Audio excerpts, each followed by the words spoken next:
Hi friends, this is Ravikumar. December 8 Bharat Bandh ఎందుకు? రైతు సంఘాలు పిలిపించాయి. ఎందుకు పిలుపునిచ్చాయి? దానివల్ల రైతులకు మాత్రమే నష్టమా? అదే మోడీ ప్రభుత్వం తీసుకువచ్చిన 3 వ్యవసాయ చట్టాల వలన కేవలం రైతులకు మాత్రమే నష్టమా? మిగతా సామాన్య ప్రజలకు ఎటువంటి నష్టం లేదా? మీరెప్పుడైనా ఆలోచించారా? లేకపోతే ఆలోచించండి.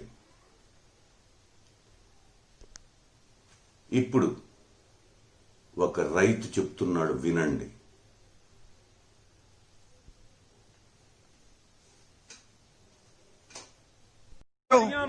₹150 किलो आटा ਤੁਹਾਨੂੰ ਮਿਲੂਗਾ ਇੱਕ ਪੈਕਟ ਰਿਲਾਇੰਸ ਦੇ ਮਾਲ 'ਚ। ਅਜੇ ਵੀ ਕਿਸਾਨਾਂ ਦਾ ਸਾਥ ਦੇ ਕੇ ਬਚ ਜੋ, ਜੇ ਮਨੁੱਖ ਨੇ ਰੋਟੀ ਖਾਣੀ ਹੈ। ਨਹੀਂ ਤੁਸੀਂ ₹150 ਕਿਲੋ ਆਟਾ ਲੈ ਕੇ ਤਾਂ ਸੁਰ ਤੋਂ ਸਾਗ 'ਚ ਆਲਣ ਨਹੀਂ ਪੈਣਾ ਹੈਗਾ। ਭਰਾਵੋ ਅਜੇ ਵੀ ਬਾਜੋ, ਅਸੀਂ ਬੇਨਤੀਆਂ ਕਰਦੇ ਆਂ। ਆ ਨਿੱਕੀਆਂ ਨਿੱਕੀਆਂ ਦੁਕਾਨਾਂ ਨੂੰ ਤਾਂ ਮੌਲ ਖਾ ਜਾਣਗੇ। ਆ ਇਕੱਲੇ ਮੱਕੀ ਦੇ ਆਟੇ ਦੀ ਗੱਲ ਕਰਦਾ ਜਿਹਦੇ 'ਚ 200 ਗੁਣੇ ਮੁਨਾਫਾ ਹੈ। 1-2 ਗੁਣੇ ਨਹੀਂ, 200 ਗੁਣੇ ਮੁਨਾਫਾ ਹੈ। ₹70 ਕਿਲੋ ਮੱਕੀ, ₹150 ਕਿਲੋ ਆਟਾ ਮਿਲ ਰਿਹਾ ਹੈ। ਸੋ ਇੰਨਾ ਕਹਿੰਦਾ ਹੋਇਆ ਸਿਮਾਂ ਦਾ ਜਾਚਕਾਂ, ਤੁਹਾਡੀ ਮਾੜੀ ਮੋਟੀ ਜੇ ਅਣਖ ਜਾਗ ਪਏ ਲੋਕੋ ਤਾਂ ਤੁਸੀਂ ਕਿਸਾਨਾਂ ਦਾ ਸਾਥ ਦੇ ਦਿਓ, ਨਹੀਂ ਆ ਆਟਾ ਸੋਤੋਂ ਨਹੀਂ ਖਾਧਾ ਜਾਣਾ। వాహిగురు जी दा खालसा, వాహిగురు जी दी। రైతు చెప్పింది పంజాబీలో, అది మీకు అర్థం కాకపోవచ్చు.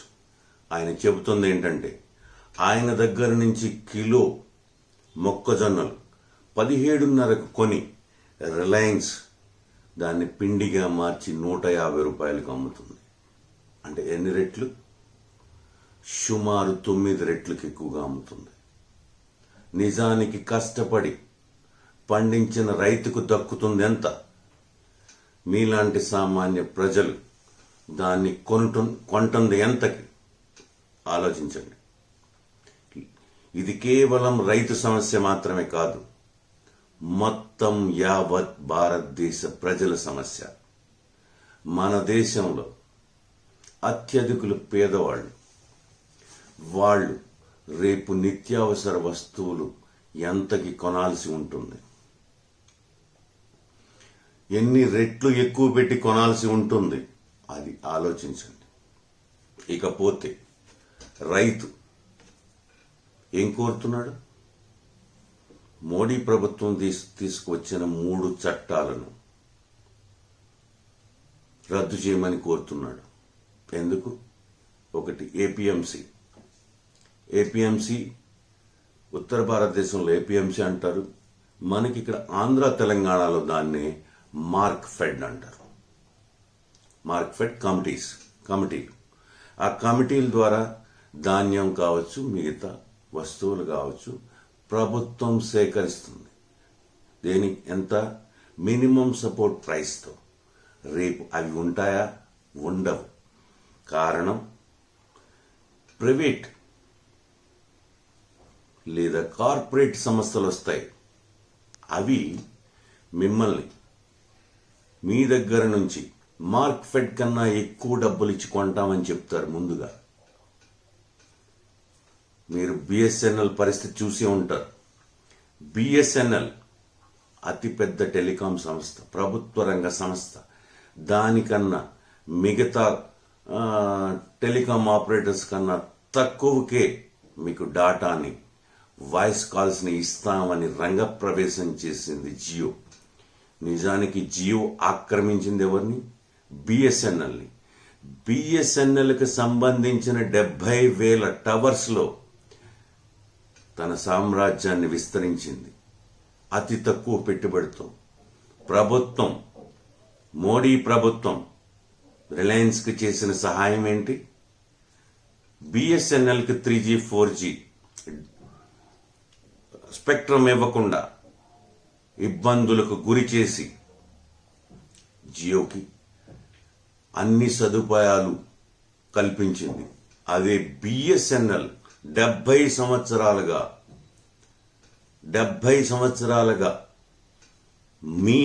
మన అందరి కష్టఫలంతో ఏర్పడిన సంస్థకు సంబంధించిన టవర్లు కావచ్చు, మిగతా ఇన్ఫ్రాస్ట్రక్చర్ కావచ్చు, జియోకి ఇచ్చింది. దాంతో బిఎస్ఎన్ఎల్ అయిపోయింది. మిగతా కొన్ని టెలికాం సంస్థలు కూడా మూతబడిపోయాయి.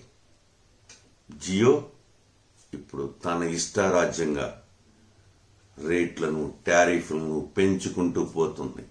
అలవాటు పడిన ప్రజలు తప్పక వాటిని కొంటున్నారు, తీసుకుంటున్నారు. జియోని వేరే మార్గం లేదు. జియో దగ్గర నుంచే నెట్వర్క్ తీసుకోవాలి, జియో ఫోన్లనే వాడాలి, తప్పనిసరి పరిస్థితి. రేపు రైతు పరిస్థితి కూడా ఇదే ఉంటుంది. రైతు పరిస్థితి అలాగే ఉంటుంది. మార్క్ఫెడ్ కావచ్చు, ఏపీఎంసీ కావచ్చు, కొనుగోళ్లు అన్నీ నిలిపివేస్తారు. దాని తర్వాత వీళ్ల మీదే, కార్పొరేట్ సంస్థల మీదే ఆధారపడవలసిన దుస్థితి రైతుకు వస్తుంది. అప్పుడు మినిమం సపోర్ట్ ప్రైస్ అనేది ఏముండదు, ఇష్టానుసారంగా ఉంటున్నారు. ఇప్పుడు మినిమం సపోర్ట్ ప్రైస్ ఉన్నప్పటికీ అనేక రాష్ట్రాలలో రైతులకు మినిమం సపోర్ట్ ప్రైస్ దొరుకుతుందా ఆలోచించండి. 2,000 రూపాయలు మినిమం సపోర్ట్గా ఉన్న వాటిని కనీసం 1,000 రూపాయలకు కూడా కొనని దుస్థితి. అటువంటప్పుడు రేపు ఎలా ఉంటుంది, భవిష్యత్తు ఎలా ఉంటుంది? రైతు తన ఉత్పత్తులకు సరైన ధరలు పొందలేక ఏమవుతాడు? ఆత్మహత్య శరణ్యం. ఇప్పుడు అనేక మంది చెబుతున్నట్టుగా పంజాబ్ రైతులు అత్యంత ధనవంతులు అని చెప్తున్నారు. కావచ్చు. దానికి కారణం అక్కడ ఏపీఎంసీ పటిష్టంగా ఉండటం వలన వాళ్ళ ఉత్పత్తులకి అత్యధిక గిట్టుబాటు ధర లభిస్తుంది. మిగతా రాష్ట్రాల్లో అది లేకపోవడం వల్ల అది గిట్టుబాటు ధర లభించట్లేదు. దానివలన అత్యధికంగా పంజాబ్ రైతు నెలకు 26,000 సరాసరిని సంపాదిస్తుంటే, బీహార్ లాంటి రాష్ట్రంలో కేవలం 3,600 రూపాయలు మాత్రమే కుటుంబం సంపాదిస్తుందంటే ఆలోచించండి. ఆంధ్రప్రదేశ్, తెలంగాణలో కూడా పరిస్థితి అంత ఏం బాగోలేదు. 7,000 చిల్లర వస్తుంది ఒక కుటుంబానికి, ఒక రైతు కుటుంబానికి. ఆలోచించండి ఏంటి పరిస్థితి రైతులది. ఇది ఇలా ఉంటే రైతు కోరుతుంది ఏంటి? ఏం కోరుతున్నాడు? తన పంటలకు గిట్టుబాటు ధర కోరుతున్నాడు. దానిని కూడా హరించి వేయాలని చూస్తుంది మోడీ ప్రభుత్వం. నిజానికి 2012లో ఇటువంటి చట్టాలనే కాంగ్రెస్ ప్రభుత్వం తీసుకురావాలని ప్రయత్నం చేసింది. అప్పుడు అరుణ్ జైట్లీ పార్లమెంట్లో ఏం చెప్పాడో ఒకసారి చూడండి. अब आज सबसे बड़ा तर्क अश्विनी जी ने दे दिया कि इस देश के किसानों को बहुत लाभ होगा।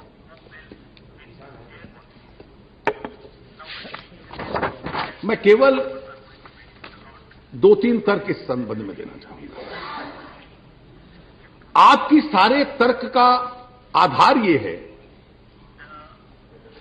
कि आज बाजार में बहुत सारे मिडलमैन हैं, बिचौलिए हैं। वॉलमार्ट प्रत्यक्ष रूप से किसान के पास जाएगा और जब प्रत्यक्ष रूप से किसान से सामान खरीदेगा, बिचौलिए हट जाएंगे और इसलिए किसान को उसका दाम ज्यादा मिलेगा।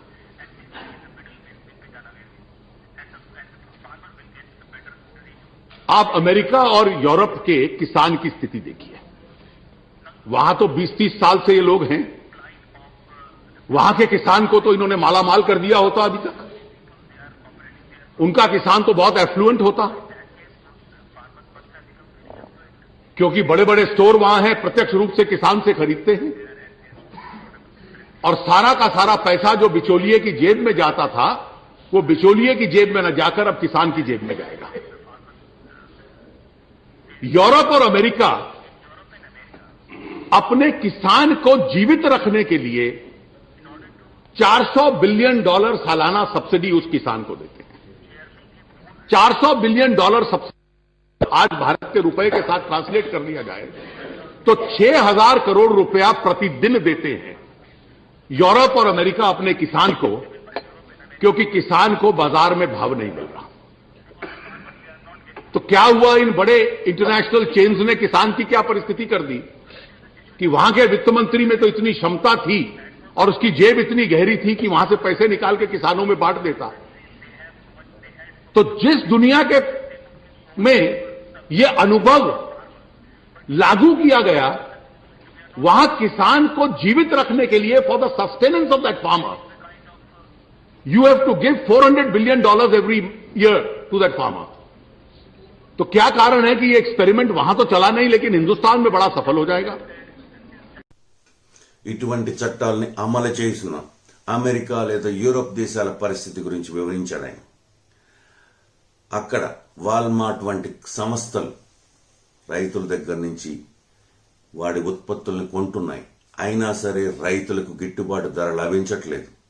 దానికి అమెరికా లాంటి ప్రభుత్వాలు సంవత్సరానికి $400 బిలియన్ వెచ్చిస్తున్నాయి. అంటే సుమారున రోజుకి 6,000 కోట్ల రూపాయలు రైతులకి సబ్సిడీగా అమెరికా ప్రభుత్వం ఇస్తుంది. అటువంటి పరిస్థితి మన దేశంలో ఉందా? ఒకసారి ఆలోచించండి.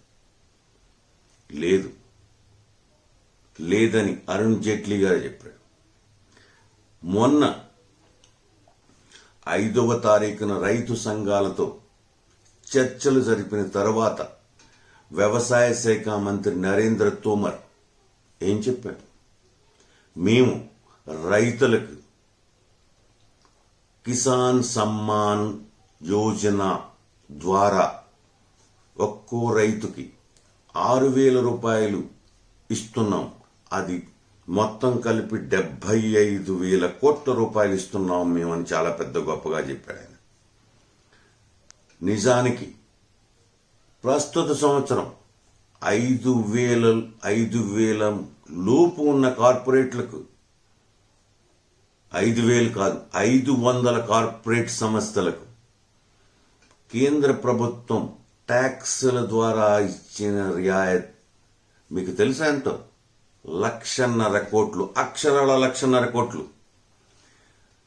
10 కోట్ల మంది రైతు కుటుంబాలకి ఇస్తున్నాం, ఎంతో మేలు చేస్తున్నామని చెబుతున్న 75,000 కోట్లకు రెండింతలు ఎక్కువ కేవలం 500 కార్పొరేట్లకు ఇచ్చి మేము రైతు పక్షపాతమని చెబుతుంటే దానిని మీరు నమ్ముతారా? నమ్మితే మీ పరిస్థితి ఏంటి ఆలోచించండి ఒకసారి. ఇకపోతే రైతులు కోరుతున్నదేంటి? మోడీ ప్రభుత్వం తీసుకువచ్చిన 3 బ్లాక్ యాక్ట్స్, నల్ల చట్టాలని రద్దు చేయమంటున్నారు. దాంతోపాటు మరో 3 కోరికలు. అవి కూడా ఈ మధ్యనే ఒకే దేశం ఒకే ఎలక్ట్రిసిటీ కరెంట్ అనే నినాదం అనే ఇది తీసుకొచ్చింది. ప్రతిదీ మోడీ ప్రభుత్వం చేసిందంటే ఒకే దేశం ఒకే చట్టం, ఒకే దేశం ఒకే మార్కెట్, ఒకే దేశం ఒకే పన్ను, ఒకే దేశం ఇది సాధ్యం కాదు.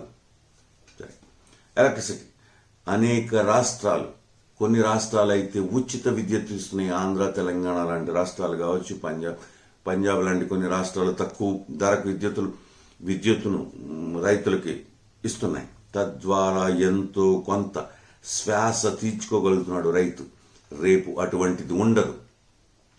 20% కన్నా ఎక్కువ సబ్సిడీ ఇవ్వకూడదు ప్రభుత్వాలనేది కూడా ఒక నిబంధన ఉన్నది. ఇవి మొత్తం ఈ డిస్కామ్లు మొత్తం ప్రైవేటుగా అప్పగింపబడతాయి. అదానీ లాంటి వాళ్ళకి అప్పగించబడతాయి. వాళ్ళ కోసం చట్టాలు ఏవైనా మార్చేస్తారు వీళ్ళు. అప్పుడు ఏంటి రైతు పరిస్థితి? అటు విద్యుత్ ధరలు పెరిగిపోయి ఇటు పంటలకు సరైన ధరలు రాక ఏమవుతాడు రైతు? ఆత్మహత్యలకు గురికాదు. మనం ఏదేదో పంజాబ్ రైతు గొప్ప ధనికుడని చెప్పుతున్న పంజాబ్లో కూడా గత 6 సంవత్సరాలుగా మనం చూసుకుంటే యావరేజ్న 632 మంది రైతులు ఆత్మహత్యలు చేసుకుంటున్నారు. అంత ఆదాయం ఉన్న రైతులు ఉన్న రాష్ట్రంలోనే ఆత్మహత్యలు ఉంటే మన తెలుగు రాష్ట్రాల రైతుల పరిస్థితి ఎలా ఉంటుందో ఒకసారి ఊహించుకోండి. అంతేనా? కాదు. వినియోగదారులు కూడా ఆత్మహత్యలు చేసుకోవాల్సిన పరిస్థితి ఏర్పడుతుంది. 3 నల్ల చట్టాలు, విద్యుత్, పరాలి అంటారు. పరాలి అంటే అక్కడ హిందీలో పరాలి అంటే తెలుగులో మనం ఇప్పుడు వరి, ఇదివరకంటే వరి కింద నుంచి కోసేవాళ్ళం, వరిగడ్డి తీసేసేవాళ్ళం. ఇప్పుడు హార్వెస్టింగ్ మిషన్స్ ద్వారా కోయటంతో ఏదైతే వరిగడ్డి మిగిలిపోతుందో దాన్ని మన ఇక్కడ రైతులు దాన్ని అలాగే ఉంచి ఎరువుగా వాడుతున్నారు. కాకపోతే పంజాబ్, హర్యానా వంటి రాష్ట్రాల్లో దానికి నిప్పెడుతున్నారు. దానివలన ఢిల్లీలో కాలుష్యం పెరుగుతుంది. దానికి ఒక ఆర్డినెన్స్ తీసుకొచ్చింది. దానికి మీద ఫైన్లు అత్యధికంగా వేసే విధంగా, జైల్లో పెట్టే విధంగా దాన్ని రద్దు చేయమని కోరుతున్నారు. నా దృష్టిలో దాన్ని రద్దు చేసి అక్కడ రైతులు కూడా మన దగ్గర రైతుల వలె దాన్ని ఎరువుగా ఉపయోగించుకునే విధంగా చర్యలు చేపడితే సరిపోతుంది అనుకుంటున్నాను. ఇంకొకటి వాళ్ళు కోరుతుంది ఎంఎస్పి అంటే మినిమం సపోర్ట్ ప్రైస్, కనీస మద్దతు ధర కోరుతున్నారు.